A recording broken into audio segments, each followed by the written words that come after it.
അപ്പോൾ എല്ലാവർക്കും good morning. സമയം 7:15 ആയിട്ടോ. അപ്പോൾ ഇന്ന് മീനുവിന് വേദപാഠത്തിൻ്റെ ക്ലാസ് ഉണ്ട്. അപ്പോൾ രാവിലെ തന്നെ മീനുവിന് ക്ലാസ്സിന് പോകണം. അപ്പോൾ നേരെ പ്രാർത്ഥിച്ച് വാതിലൊക്കെ തുറന്ന് പുറത്തേക്ക് നോക്കി കഴിഞ്ഞപ്പോൾ വല്ലാത്തൊരു സന്തോഷം കേട്ടോ.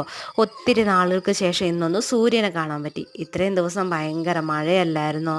അപ്പോൾ എല്ലാവരും സേഫായിട്ടിരിക്കണേ. അപ്പോൾ നേരെ വാഷ് ബേസിൻ്റെ അടുത്തേക്ക് വന്ന് മുഖമൊക്കെ കഴുകി അതുപോലെ വെള്ളമൊക്കെ കുടിച്ച് കഴിഞ്ഞപ്പോഴത്തേക്കും നമ്മുടെ മീനുക്കുട്ടി എണീറ്റ് വന്നു. പിന്നെ മീനുകുട്ടിക്ക് കുളിക്കാനുള്ള ചൂടുവെള്ളമൊക്കെ ബക്കറ്റിൽ ഒഴിച്ച് കൊടുത്തു. പിന്നെ നേരെ അടുക്കളയിൽ വന്ന് നമ്മൾ ദോശമാവ് നോക്കിയപ്പോൾ നന്നായിട്ട് പൊന്തിയിട്ടുണ്ട് കേട്ടോ. അപ്പോൾ ഒരു കയ്യിലൊക്കെ എടുത്ത് നന്നായിട്ട് ദോശമാവ് ഇളക്കി സെറ്റാക്കി കൊടുത്തു. പിന്നെ ദാ നേരെ ഗ്യാസ് ഓണാക്കി ദോശകളുടെ അടുപ്പത്ത് വെച്ച് എണ്ണയൊക്കെ തേച്ച് നമ്മുടെ ആദ്യത്തെ ദോശമാവ് ഒഴിക്കുകയാണ് കേട്ടോ. ഒഴിച്ച് മൂടി വെച്ചു. ദോശ റെഡി. പിന്നെ പാകത്തിന് നമുക്ക് ആവശ്യമുള്ള ദോശയൊക്കെ ചുട്ടെടുത്തു. പിന്നെ ചമ്മന്തിക്കുള്ള തേങ്ങ പൊതിക്കുകയാണ്. തേങ്ങ പൊതിച്ചെടുത്ത് നല്ല തേങ്ങയാണ് കേട്ടോ. അങ്ങനെ ചമ്മന്തി ആക്കി. ആ ചമ്മന്തി ആക്കിയപ്പോഴത്തേക്ക് നമ്മുടെ മീനുക്കുട്ടി വിളക്ക് വെച്ചു കേട്ടോ. പിന്നെ ഞാൻ ചായ വെച്ചിട്ടുണ്ടായിരുന്നില്ലേ. അപ്പോൾ ചായക്കുള്ള വെള്ളം അടുപ്പത്ത് വെച്ചു.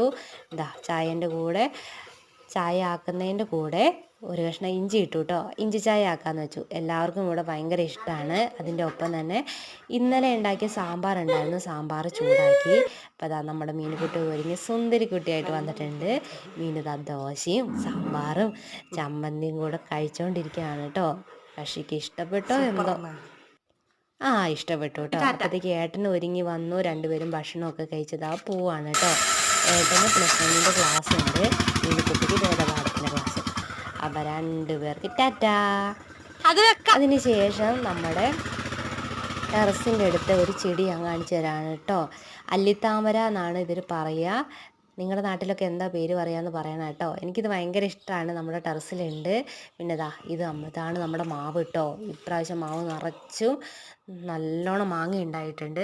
മാമ്പഴം മൊത്തം നമ്മുടെ